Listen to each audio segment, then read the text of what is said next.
We are live across all channels. So let me check on YouTube.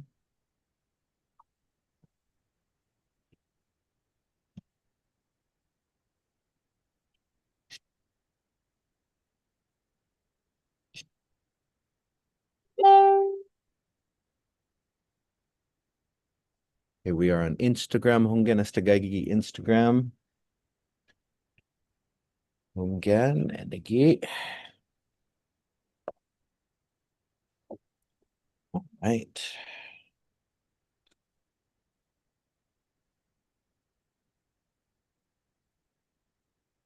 Listu Todu. Honggen. All right. Honggen. All right. Right. Hafade Todus Hamzu. Stigin nuevo na episode Fanatsu. Guahui host Midzu. Si Michael Luhan Bavakwa. And Hafatat Manu Hamzu. Everyone made it okay through Mes Chamorro? Maulika, how are those Mes Chamorro pounds that you got from the extra Kelegwin Banado? Maulika? I know as Imagasu Gwinigi Guam Museum, si Melvin Wampat Borja Eleknya T Mes Chamorro, stress Chamorro. Because Mes Chamorro, there's always so many things happening. There's competitions, there's food tasting. There was the Tsetlu Festival that I went to. There's so many amazing things happening for the Chamorro people, all over the world. And so, but one of the things that I love about Fanachu is all year round. So we are always talking about Chamorro stuff. And I am so happy for the topic that we have today because it is one in which we are going to be treated to something very special because, you know, increasingly nowadays, and Gov Bonito Esti, we talk about our ancestors. We talk about, we chant, we honor them, we recall them, we go back into our history. But what if I told you that there are there are those amongst us, Taiguihi ibisitate zota guest Pagu, who have actually made a DNA connection to some of our ancient ancestors using the technology that we have today, using those ancestors that have been disturbed through hotel construction in Guam, in the CNMI, that they have made direct descendant ancestor connections to burials in the Marianas. And so, isn't that such a beautiful idea? It goes beyond what many of us have been hoping for in terms of when we research, when we reach for our roots, to imagine that you can actually then think that this person, this burial here, is somebody that I am ancestrally connected to. Gof bonito, sen gef pagu. And so when we think about this, though, our ancestors move from being sort of figures in the jungle, figures in the past, shadows. But we also then have to think more concretely, hafei obligationta. What is our obligation to them, right? Because for many, for many of us, we think of our ancestors just through Chief Kapua, who, reports are in, he got the Sinahi back. Maulik. He got the Sinahi back. Everything is good. But many of you may not know that the Guam Museum has thousands of remains, the bones of thousands of Chamorro ancestors that have been disturbed for the creation of hotels, public works projects. The military buildup has disturbed more. And so, what is our obligation to these ancestors that have been disturbed? And I think the best person to talk about this is Sainata, the person that I was just mentioning earlier, Siñot Baltazar Aguon, a filmmaker who, through all of what I was talking about earlier, has made that direct ancestor descendant connection to burials in Guam and the CNMI. And I'm so glad that he is here to talk to us about his journey and also how that journey has inspired him, not just to then connect to the ancestors through ceremony, but also to take up advocacy, to take on an active role in fighting for our ancestors, to take up an active role in ensuring that they are treated properly. And so, Siñot Bal gof magof zunay na matuhagwini para Fanachu para esti no kompensasyonta si Zeus masi puri finatot mo. Oi, tiuhuhungo ka? Sizus Masi, Dr. Maget. Thank you for having me here. It's a real honor to be on your show today. Ungan and Siñot, before we begin and before we get into this touch, I mean, I'm getting goosebumps just remembering it. And I've been with you when you have visited sort of the ancestors from Naton. But before this, I just want to give you some time put for about introducing Maisahau. For those who are unfamiliar with you, introduce yourself, Hadzi Familiamu, and then let's get into more specifics on your journey connecting to the ancestors. Hafaday, si Baltazar Aguon, Lahin Edward Leon Guerrero Aguons and Catherine Budadzo Aguon, Tata Tomumzo. Ungan Sidus Masi. Senor, and wait, and I also want to give honor and credit to filmmaker Howds, and and you were a pioneer in that regard too. And so, Cosino and Song and Didi Podeno, can you say a little bit about that? Sure. It's hard to really just pull all these things together because I've just been like so scattered and done so many things. But I like to think of myself as a son of the Marianas who follows the path of what needs to be done. So filmmaking was one avenue. Um, I used to be a producer at PBS Guam, who's doing a great job, by the way, Munya Brothers. Um, Public health, I was with the Protegial program. And right now, I am fulfilling my duty to the living as a caregiver for my mom, who's 95 years old now. Ungan. No, and Sidus Masi. It's an honor that I get to matotso gwini gi ilugat ni hinatsa es nanomu, Department of Chamorro Affairs. And so, Hongan and Sidus Masi, Senor, thank you for that introduction. And so let's talk then about, because DNA testing and sort of ancestry.com, 23andMe, and all of these things are becoming so much more common.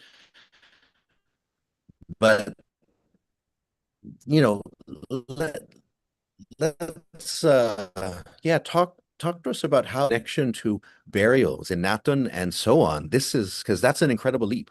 Because it's one thing, because I'm on Facebook a lot, and there's always discussions about, oh, you can go on this ancestry.com and find this. But then you were the first person who I ever heard of who used that information of your DNA testing to then connect to our ancient ancestors. And so let's hear about how that. Sure. Dr. Maget, we're the first generation of Chamorros who can prove kinship to ancient remains with 100% accuracy. And this really changes everything. It transforms us from interested stakeholders to verified lineal descendants with primary rights. So it's I really thought deep. This was something so deep and special, and it really caused me to really think deeply about what this meant. What does this mean? I'm the in this point in time, I'm one of the first to prove ancient lineage, and it comes with a deep responsibility. But August 2023, I mean, it just totally changed the trajectory of my life. That was when I received an email from Family Tree DNA from the director of development with the most life-changing message I'd ever been given. I was a direct match to ancient remains in Naton Beach, Guam, and Anaguan, Saipan. And this totally hit me like a ton of bricks. My initial reaction was to jump up and down and pump my fist and scream and yell and say, yeah, yeah. And I was ecstatic, you know. I was deeply grateful. I was profoundly humbled, and all these emotions flooded my being. It was truly an intense experience, an intense awakening moment. You know, I felt confirmation and validation for everything that I believed in, with who I am, and it was just really such a moment of clarity, of connection, and it was also a very thought provoking um, information that I'd gotten. And I feel like this was really led by the ancestors, and that there was really a purpose for this to happen at this point in time. Um, I mean, it began this whole journey of reconnecting with the ancestors, of going to Saipan and visiting Anaguan and being there, with the ancestors, with their remains. And it was such a powerful experience in Saipan. The minute I stepped onto the sand at the reinterment site, it was just this total connection of spirit and earth, and it was such a beautiful day. It was a very profound, life-changing moment. There was a total connection there. I knew that this power, this connection, this hyper awareness was coming from the ancestors being reburied. They're not in boxes. They're not away from where they were, lovingly put into the earth and grieved and mourned and celebrated. They were back into the earth. So this was a very powerful and eye-opening moment for me. And, the next part of my journey was going to Naton. And for some reason, there was something keeping me away. There was just something keeping me away from going to Naton Beach. And one day, in a daze, I kind of just parked at Matapeng Beach and just walked all the way to Naton Beach with this kind of in a daze, just, thinking about the past and thinking about how I fit into this present, this moment in time. And when I got to Naton, it was it was beautiful. I mean, the sand, the rush of the water, the skies were so blue, the ocean was so turquoise, but it felt really empty. There was this hole that wasn't there. It wasn't the same kind of experience that I felt in Anagwan.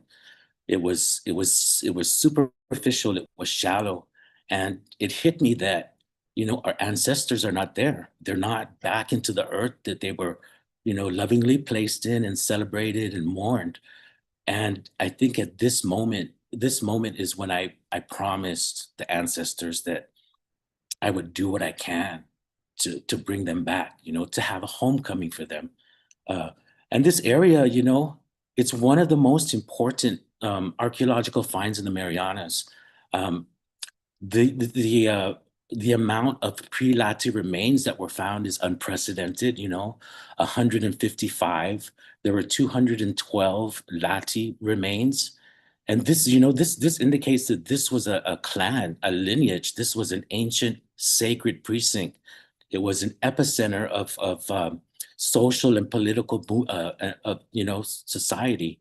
So it was a very deep and profound moment where I knew that the ancestors had a purpose for me to find this out.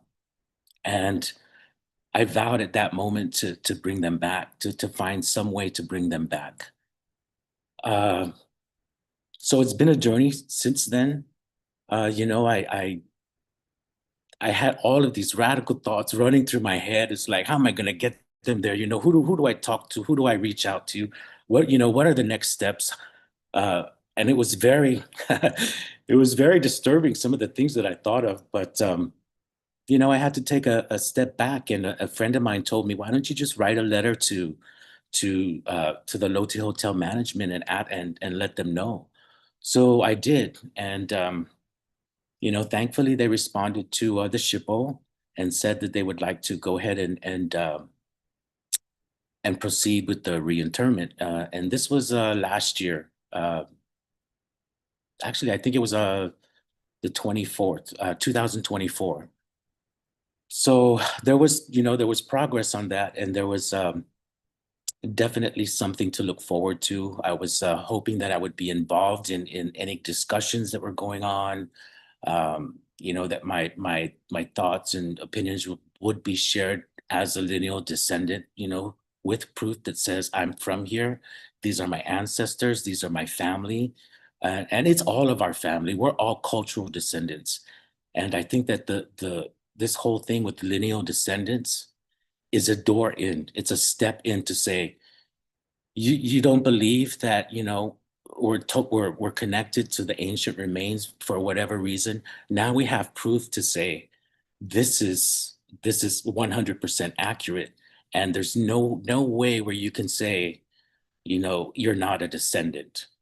So and again, it's a big responsibility. It's a duty to really uphold the dignity of our people, and to be very intentional about how we represent ourselves, how I represent myself, particularly because I am, Hmm. verified. Again. I'm not the only one now. So we Hmm. also have another person who was a longtime public servant at public health, who is also an Uggan. Um, of course, my brothers and my nephews are also connected through the Y-DNA, and pretty much most of the Uggans uh, with the Y-DNA are connected to this site. But we have to remember that in the ancient practices, that clan membership is through the women. So the women win again. And so, oh gosh, I'm kind of rambling on, but No, Maulika, Siñot, this is, hearing all of this, it's so, and, I think what you're saying is so powerful, and it's important to say it that, and I think for many of the younger people, and for many of our people, they may not remember that it wasn't too long ago that Chamorros had to constantly prove that they still existed, that there was people on Guam, people elsewhere in the world, where they would say, "Oh, there's no real Chamorros anymore." That even that people would say at UOG, "Oh, there's no Guam history classes because Guam doesn't really have a history." That they wouldn't teach Chamorro language because it's not a real language. That there was all of this stuff in which people would say, "There's the Chamorro people and we exist." But then people would say that you don't really exist, or you don't have any connection to the Chamorros that existed in the past. And so, what a fraud existence. And so we have fought for a few generations now with this renaissance, with these empowering movements to get connected. And what you are describing here is just kind of one of the latest, really profound ways that we can just remind ourselves that no, what we have been doing in art, what we have been doing in chant, what we have been doing with historians and poetry, storytelling, song, it's all just being proven now in this DNA analysis too, that yeah, oh yeah, the connection's always been there, and now this is just another way of reminding. And it's so, but it's yeah, I wanted to put that out there because some, I mean, I'm old enough, and I'm not that old, but I'm old enough to remember that in the 80s there was plenty of people who said that Chamorros didn't exist. And even when I was going to UOG in the late 90s, there was still a lot of professors who said, "Oh yeah, yeah, these Chamorros who think that they exist, but they don't really exist. They don't really have a culture, they don't really have anything and stuff like that." And so it's just it's it's so satisfying to hear this story that you're sharing after all of that we've been through. And so no, Sidzus Masian. I want to put it out for everybody who's watching because we've got a number of people watching. And gua question midzu, gua finaisin midzu, por favor, if you've got any questions, please type it into the chat. But Senor, please continue. I mean, you've established this connection. You've got others that also share this connection. You've reached out to so Naton. Naton, of course, these were the ancestors that were disturbed when the Okura, right, was being, now it's the Loti Hotel. And so that's part of the drama in all of this is that sometimes burials are disturbed and then whoever disturbed them goes out of business, leaves island. And so, but what was it like then kind of interacting with the Loti Hotel though? Because you felt inspired, you reached out to them. And so how has it been overall sort of interacting with them? Before I get to that, can I just go ahead and comment about something you said? Because I thought Oh, it was for what? really, Please do. Please do. it was really powerful. Our older generations had to fight really, really hard to prove that we were here and who we are, and they did so much work. We're standing on the shoulders of giants. I remember when remains started to be discovered during the development of hotels. The activists were right there fighting, and they had to fight super hard. Hope and Lawlings, Laura Souder, Ron Rivera, Ed Beneventi, Angel Santos, everybody. They fought so hard just to get a small plot to be reinterred. And they had, sometimes they had to go through legal means to do it. And we have to remember that this fighting spirit was always there. It was always there from the beginning all the way through up to now. So I just wanted to make that comment and to also thank them, to thank them from the core of my being that they never gave up the fight and that they knew who they were and what they wanted and how they wanted to move forward. That was so important. It was a very it really inspired me. It really gave me hope and it really gave me grounding in who I was. But with the I haven't at all even communicated with the Loti Hotel. I had I was hoping that through the SHPO we would be able to get that introduction. But things kind of went awry, and I had to put forth my in writing my claim as a lineal descendant. It was acknowledged, and it was stated that I would, be involved in any other discussions or movements or plans going forward with the reinterment. But that hasn't happened, and we're kind of at a stalemate right now. So I had to think of other ways to connect with the Loti and to hear this proposal that I've created and that I hope that they would at least consider.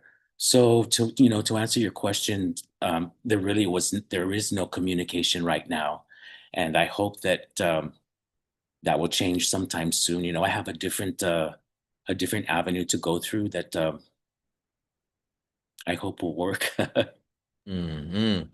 No, because for people that are unfamiliar, as Siñot Bal was saying, the Okura dig it was not only many burials, but also an abundance of beautiful artifacts. And so, I want to put some of them on the screen here so people can see because Siñot Bal shared them with me. Oh wait, is this the right one or is this the wrong one? Oh wait, Nega. Is that the right one? Here, oh, Yes, yes, that's correct. That's one of oh, them. okay. Okay, here. And so beautiful, pre-Lati artifacts, some incredibly unique pieces. Many burial pieces as well. You can see the shark teeth jewelry here, the spondulus pieces. And so, the conus circlets and bracelets. Oh my goodness, that's the beautiful Hema sinker. Oh, so many beautiful and our knowledge, Judy Amesbury, put out that beautiful Who Wears the Beads booklet from this, and it really helped broaden our knowledge about our ancestors through that, about their burials and so on. And one of the things that I love about your advocacy, because it's is that you're talking about, because all of these things sit in the Guam Museum right now, and some of the artifacts are on display. Some of the artifacts we put out on display, the ancestors, their burials we have in the repository, the Guam Cultural Repository. But then one of the things that you've talked about though is, that reinterning, burying them back at the place where they were disturbed from, but also possibly creating something where the artifacts can be displayed or where the history, right, can be told. Because one of the sad things when you look around the island is that in the past, sometimes when ancestors would be disturbed, when burials would be disturbed, they would be reburied at the site, and then there might be a little plaque, like a little plaque, because they were kind of ashamed or they embarrassed or they didn't want anyone to know that there was people buried there. There was bones buried there. So like the Hyatt Hotel is a good example of that. The Hyatt Hotel has like a tiny little plaque in the middle of this, patch of grass, and the ancestors are buried under there. And almost no one knows it exists. And so what you've proposed is something which can really do justice to the ancestors that were there, that were disturbed, but also the great history and cultural knowledge that we gained. And so you sent me some mock-ups, and so do you kind of want to talk about that? Like, because I found it to be like this one right here. Like I found this to be really nice. I mean, this is beautiful. Like if you put something there, it's something that the hotel could be proud of too. And so, por favor, sanganihan mas por este. Okay, sure, sure. First I just want to say that the archaeologists that worked so hard on putting together this report and documenting every single piece, every artifact, every ancestor, it really should they should truly be commended. The amount of information that they generated with the final report is like a Bible of ancient history, and it really is something that needs to be shared with everyone. And so my deepest thanks from the depths of my being to all of the archaeologists who put all of the hard work and their minds towards creating this document. So this proposal with I call it the Naton Legacy Sanctuary. And what it does is it proposes to use one of the unfinished structures at the site uh, to be transformed into a museum grade crypt for the ancestors, and then also for a space for as for a museum, a learning center, a spiritual center. The structure's there, they don't need to break ground anymore. The site that I chosen kind of, I mean, we have to be considerate to the Lotte Hotel because we're asking them to do something for us. So the site I chose, where I feel is the best possible site, is one where visitors don't need to access the main areas of the hotel. They can just go straight to the museum so that, their guests have their privacy. There's no unnecessary traffic, and visitors and descendants and everybody can just come straight to it. So it's a lot to ask, but it's also very well deserved for the ancestors of a sacred precinct. Um, God, I get all emotional when I start thinking about this, so I might like kind of go off, go off structure. But No, it's no. it's it's uh Oh, por favor, consegui. it's really an opportunity for the Lotte Hotel to have to be modeled as a heritage asset. This is something that they already do with the Buryeo Lotte Hotel in Korea. that honors the ancient ancestral precinct. There are other hotels throughout the world, like the Ritz-Carlton in Maui, the Ritz-Carlton in Thailand, Barabador. They all have a model that mirrors what I'm trying to do, or that I hope will come about, and that's a heritage asset. So they would be guard. I mean, if they were to take this on, they would be considered. First of all, it would be the first in Tumon, the first in Micronesia for a hotel to integrate um, such a cultural asset into their development, or into their property. And of course, it's a benefit for the people of Guam, because the kids, the visitors, they can come to the site, they could learn about the history, they could feel a sense of pride, um, you know, walk away with a greater perspective of who we are, and the visitors will have a deeper understanding of who we are. Um, it's a heritage asset, Oh, and the okay. Loti Hotel would be considered a steward of Pacific history, considered a steward of our history, of our culture, in Yes. partnership with us. Gof Zahu Esti. Signor, I mean, I love it because, when we look, there's such a, there's this rebranding of Guam, of tourism and so on. But, Angan Ta'ata na is a Tomhom, when we look at Tumon and its genesis, it was created with malintent. It was created with this idea of insulating the tourists from Guam, kind of putting them in the bubble. And part of that then is kind of like denying that Chamorro people exist. Kind of like, oh yeah, you're coming to Guam and you're going to Waikiki, you're going to Vegas, right? And that's one of those things that it's tough for people to get over nowadays, but it's like that's what tourism and that's what Tumon was built on in those days, was that you're going to bring Japanese visitors to Guam and you're going to tell them that they're somewhere else. And but what you're describing there is the way that it should be. Like if you are here, then don't lie to people about where they are. Don't pretend that they're somewhere else.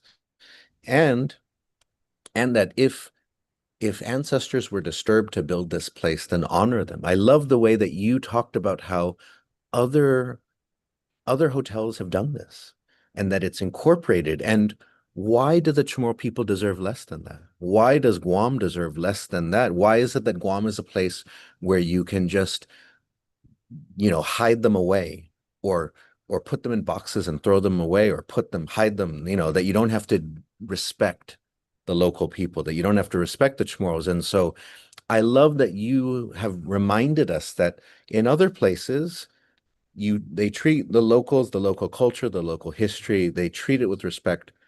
Why should Guam be any different? That's such an important point there. Thank you for bringing that up. Yes, and Dr. Maggette, it's a different tourist base that we have now. They're looking for culture. They're looking for something special about the place that they're going to visit.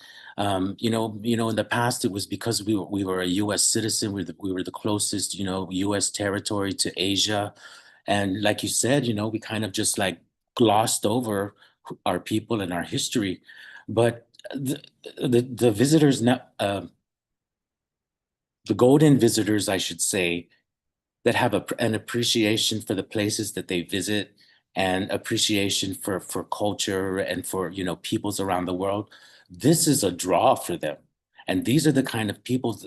These are the kind of tourists that we need to really think about as well. With Loti being a family hotel, this totally falls in line with their belief of Hyodo. I believe it's called Hyodo, and it's ancestor veneration. So it's reinstilling in the kids that come to visit Guam that respecting your elder is important as well. It's a universal value. So I think that beyond the structure, beyond the concept, there's a lot of really deep values that that can be um, promoted, that can actually uh, touch people. So Hungen. I gotta make this. I'm calling on the community. Please help me make this happen. No, well, a lot of people are, I mean, we have quite a few people watching, and there's a lot of support for this. I mean, even people are saying we need this in the CNMI. They saw the mock-up and they're like, because there's issues up there in terms of treatment of the of ancestral remains. So put favor, we have a few questions that have come in. Put more into the chat and then I can ask them. But I do want to take just a moment real fast. This is the Pacific Island Times piece that talked about you visiting with the Naton remains and then talking about kind of your journey. And I do want to give you a moment though, just because I know that you and also your niece, Eva Uggan Cruz, I've been with you when you have visited the remains for ceremonies, and that you have been to the cultural repository as well to help maintain and help care for the remains. And so I wanted to, this is one thing that I have felt is important is that we care for these remains and that also we want to allow some links in the community, that people, because they just sit there, and they come from villages, they come from locations. And so not everyone may have the DNA connection that you have, but still, I imagine that the ancestors would appreciate people visiting them and people honoring them. And so I wanted you to talk about kind of what it's been like physically visiting them and spending time with them and that level of ceremony because for example we had the ceremony last month here at the museum for the four ancestral remains that came from New York. And so I think more and more people are opening up their minds and their hearts to kind of these connections. And I think that your story really helps.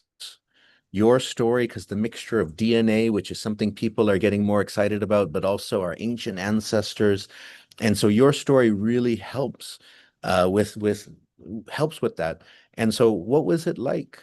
Um, what's it like kind of with that experiencing that physical connection, that ceremony? Sanganiham, por favor. Oh gosh, to be able to actually go into the place and be with the ancestors. Wow, it's really hard to put into words, but it's a total connection. It's a total verification, confirmation, validation of my self-identity, my who I am. And but it also really strongly reinforces that we need to do whatever we can to protect them.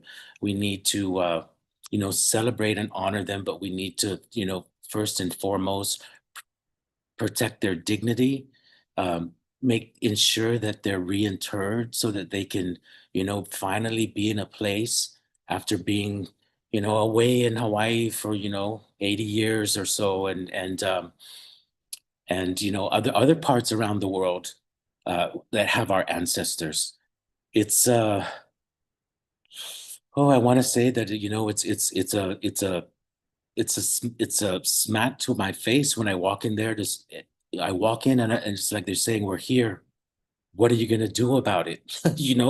We're waiting for you to do this, and it's eye opening. It's thought provoking, but at the same time, it's very grounding.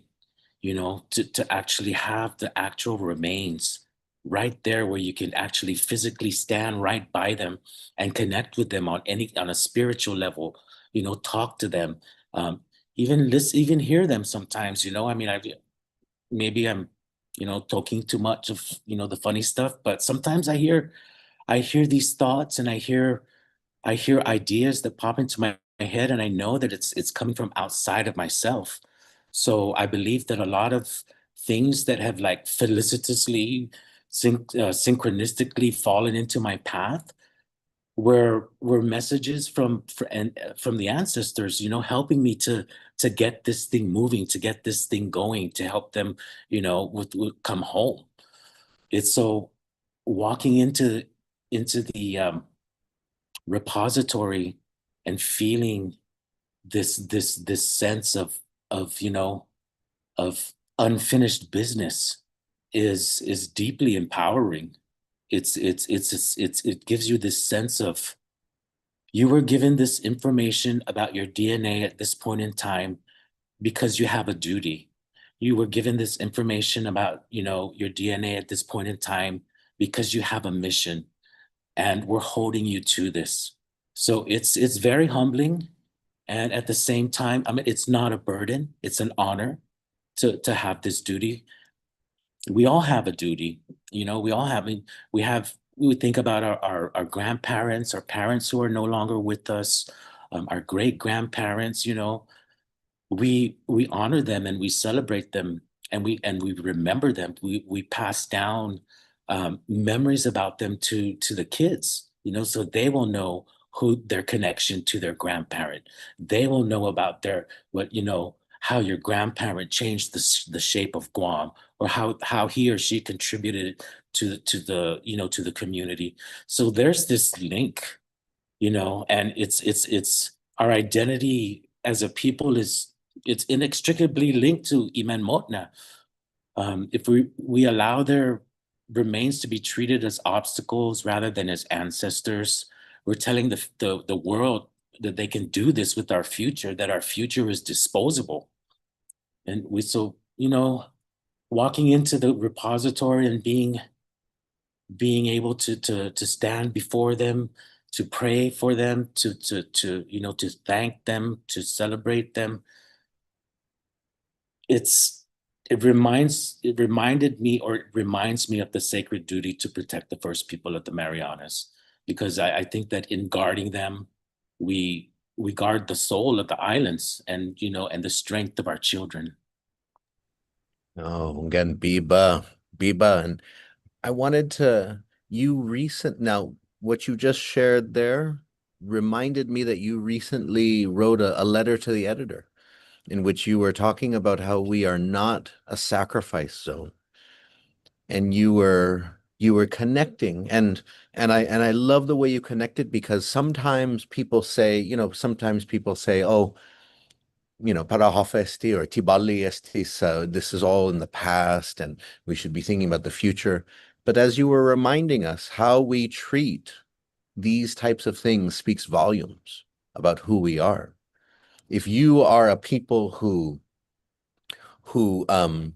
will let your artifacts, let the remains of your ancestors, of your family be desecrated, well, then you are probably a people who will sell your resources, your island, everything for a penny and a nickel. You are probably somebody who will believe the first con man who comes down and says, who offers you sort of who offers you what's it called, a gold mine in outside of Las Vegas. And so you if you are grounded, it makes it easy, makes you stronger for these forces, that are happening all around us. And sinatali inay taytay news. Egay news taytay geseta megay. There's so much out there in the world today. And so I wanted to give you a chance, because everything that you're saying really connects to kind of, all of these attacks that are happening about our resources, our lands, our waters, and so on. And so I wanted to give you a chance to talk about this letter to the editor, because, I think you've always been, an artist, but also an advocate and an activist as well. And so, but you have definitely been at the legislature a lot lately, and your voice has been out there a lot lately. Kind of, I think you have been more inspired, as you were saying, kind of feeling the call, feeling the responsibility. Esti obligasyon mo na. Mas Anokpao. You've always felt it, but now it feels more, it's definitely clear. And so I wanted to give you a chance to talk about kind of this letter to the editor, because you bring a lot of things that we're facing on our islands together and your personal journey connecting to the ancestors together. And so put for what? Yes, yes. Oh, there's just so much happening, and you're absolutely right, Dr. Maget. This knowing, that I'm a direct descendant has really fueled my passion to come up and to stand up and to fight, because what we fight for is so important. And with everything that's happening in the world right now, with all, with the current Trump administration just throwing all of these things at us that are meant to kind of put us in this state of frenzy. We had the MIT on the same day we had the oversight on the PA. There's just so much that is happening that really puts our the Mariana Islands in such a bad position.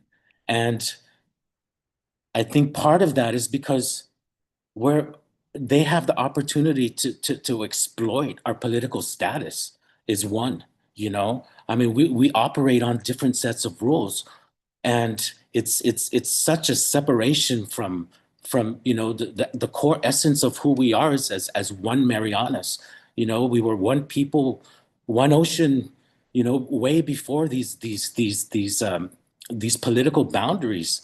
So I really feel strongly that at this point in time, it's going to be incumbent for us to come together and find common ground, and empower each other and use what we have at our disposal to create something strong that we can fight with, that we can actually go out and bring global support to our causes, and be recognized as one people. It's it's a I think that it's a big task, but we've been here for 4,000 years, and we're still here, and we haven't been erased. So we adjust to the times, we adjust to what we need to adjust to. And at this point in time, unity, for me personally, unity is key in having one voice. We come together as one, we're stronger. If we stay divided, that's always been our downfall. Division, causes, our downfall.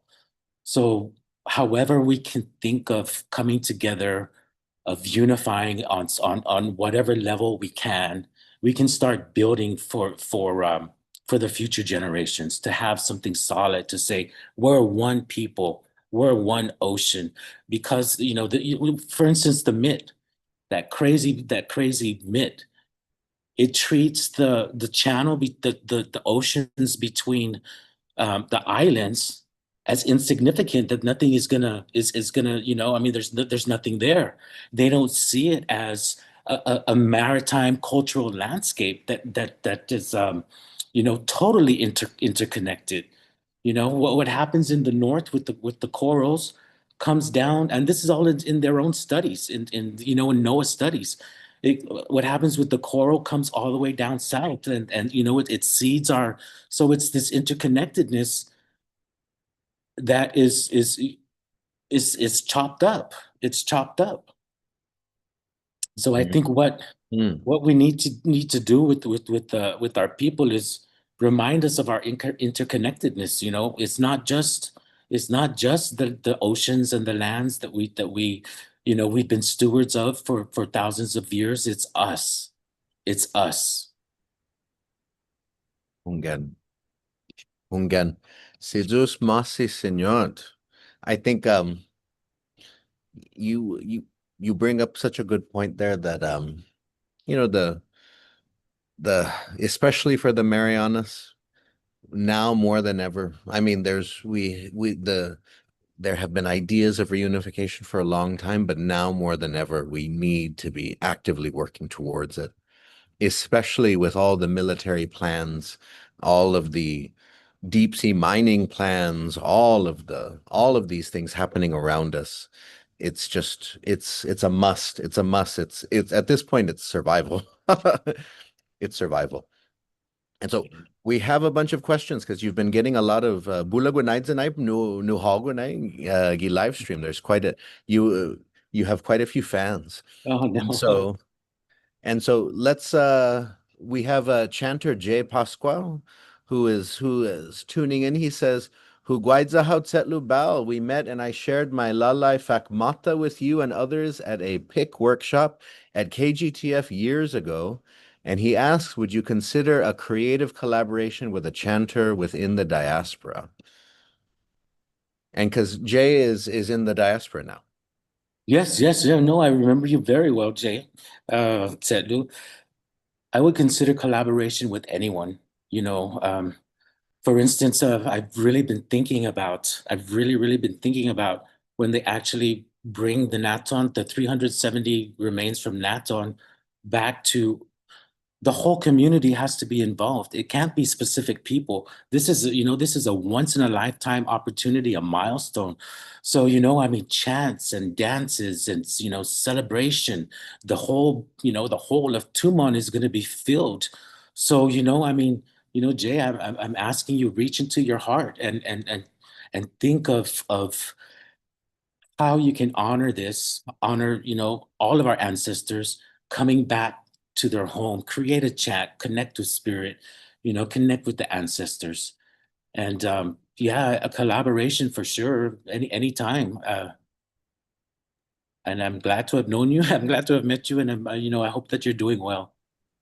No, si Diyos masi, I go Zaho no Siñot. I love that because when you're right that because it is hundreds of manyaina and it will be huge. You're right. It should be a big exciting and oh that would be nice. I hope if Jay was tuning in earlier, I don't know if he's still watching now, but maybe I'll message him and then just let him know that about that because I think that would be something great for him to write. That would be amazing.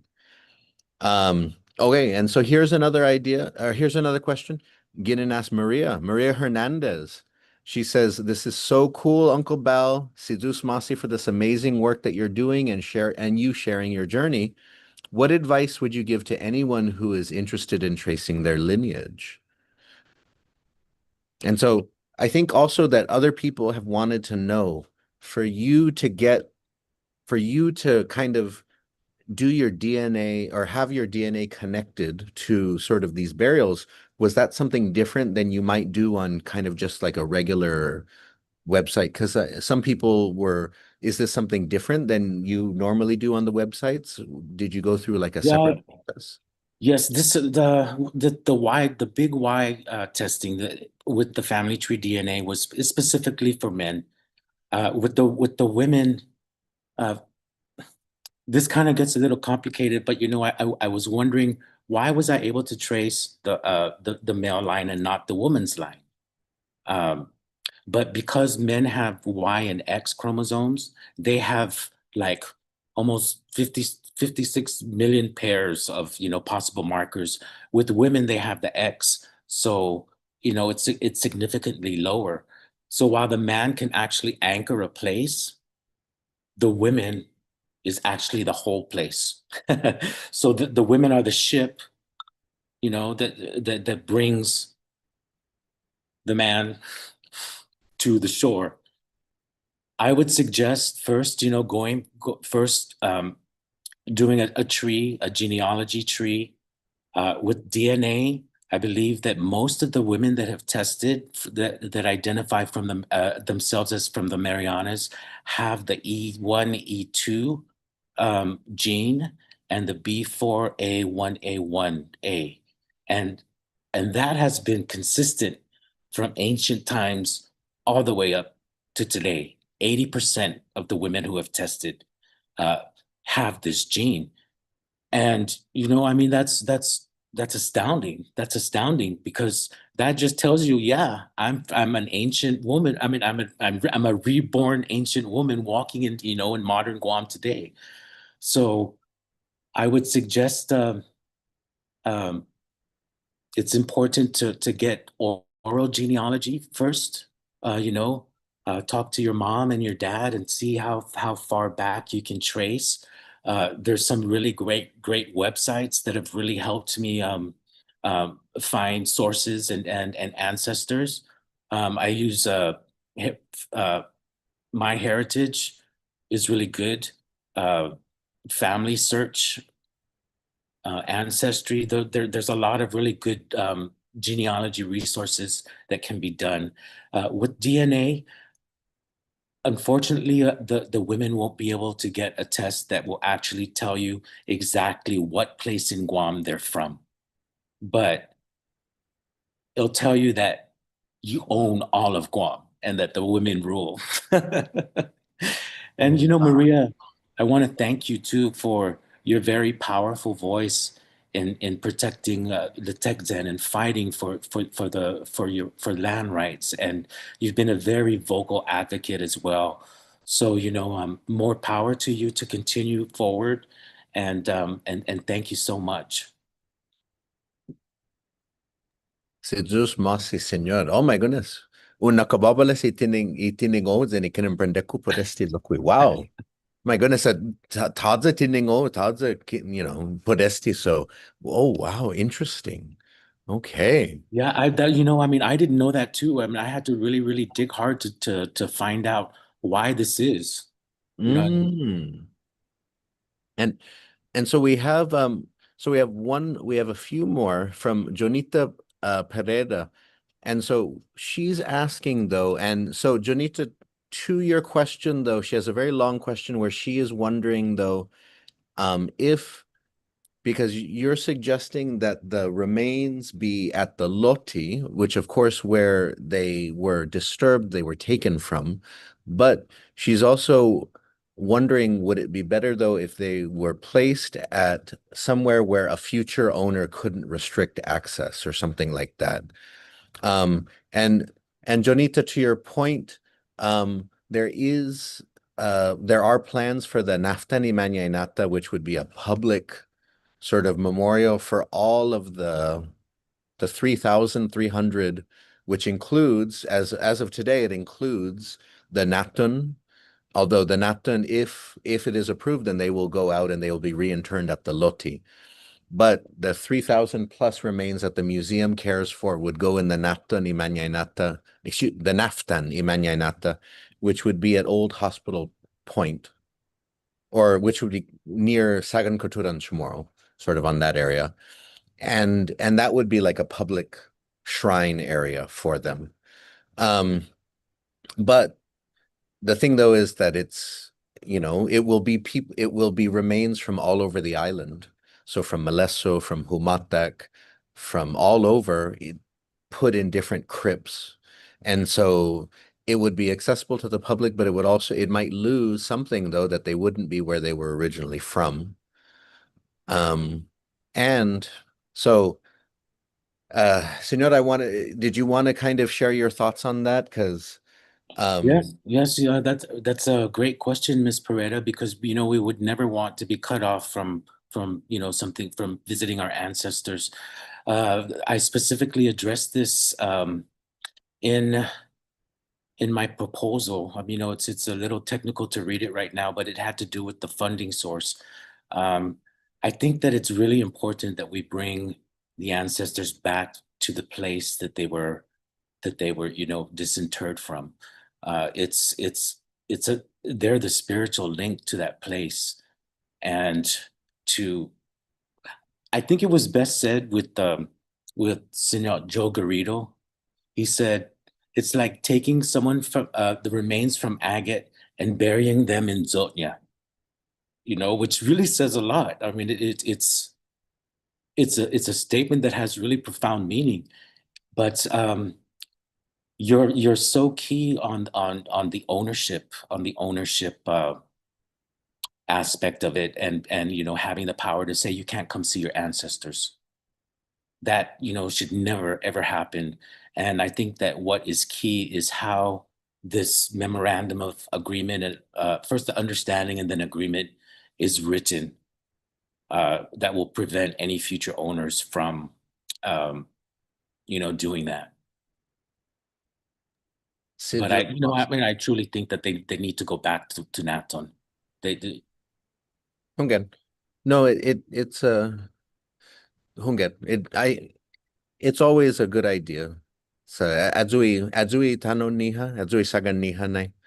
Mas sempre mas bonito, mas proprio para siya. And one final, we're just about out of time, but one final question. How can we support you? And so this was a few people asked this, but just how can they support you? Because you are, you're proposing this, you're especially with the hotel. Um, like how can people support? Is it something where they should do you want people to like approach, like contact the hotel? Do you want people to contact the shippo? Is there something like, is there anything in particular that you want people to do to support? Because I think even just from the people who are watching, and there was, dozens of people who are watching, everyone loved your proposal for having like a site which honors reintern at the Loti Hotel and honor and educate. Like everyone was like amazed at that. And so how can people support Taimano?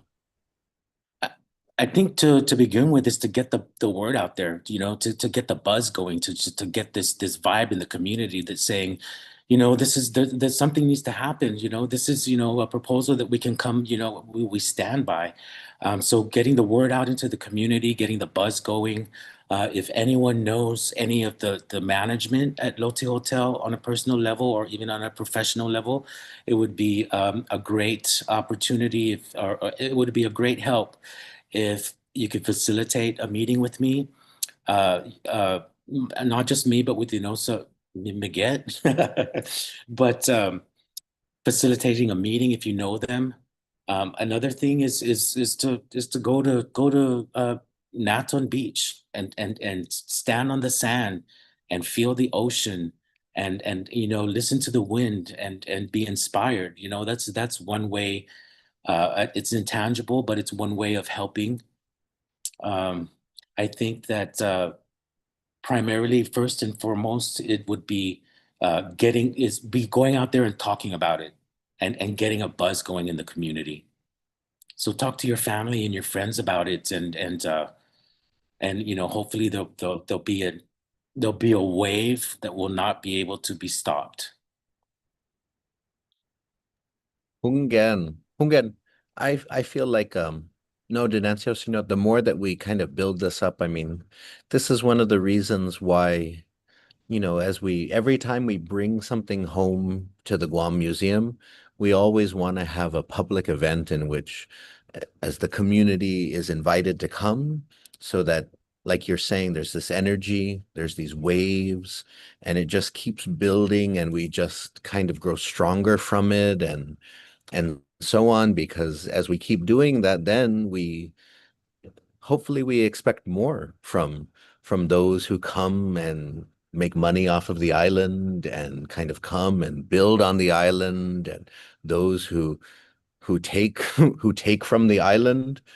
And so this is like a perfect example. Like I think when, as I was saying earlier, when Tumon was built, there was just this idea: you build your hotel, you make your money, and oh, there's bones. Okay, yeah, I guess you well, whatever. But now there's some laws, there's some restrictions, but we need to remind that there needs to be respect. There needs to be respect, and you're pushing hard in with this regard. And the more that we can put it out there that this is an island that has indigenous people that are still around, and we are actively forming and we're forming new connections to our past. We're discovering the connections that we've forgotten. We didn't know they exist. We remain connected to that past.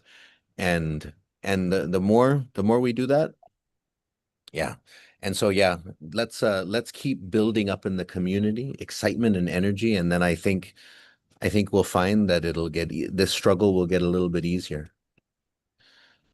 But Si Zeus Masi no Hago Siñot, any final thoughts? Any final thoughts? Oh, I just want to say that honoring our mañana, the Imen Motna, our ancestors, it's not a burden, it's an honor. And we are the voice for those who can no longer speak from the sand. So I hope that we can all come together and become unified and fight for the dignity and protection of our ancestors. And then also one more thing, don't forget your duty to the living. I mean, that's so important. Raise your kids with love, interact with love, empower each other, and move forth with the with um, intentional love, with intentional thoughts of making Guam a better place and the Marianas. Go bonito now. Si Zeus Masi Siñot, Hugo Algo Fagredesi. algo más, Dr. Miguel. Hugo Fagredesi, finatot mo para este bonito na episode. Za si Zeus Masi no hamzu todos, put in egadzanin kung mo kestin episode finatso esti finakpo.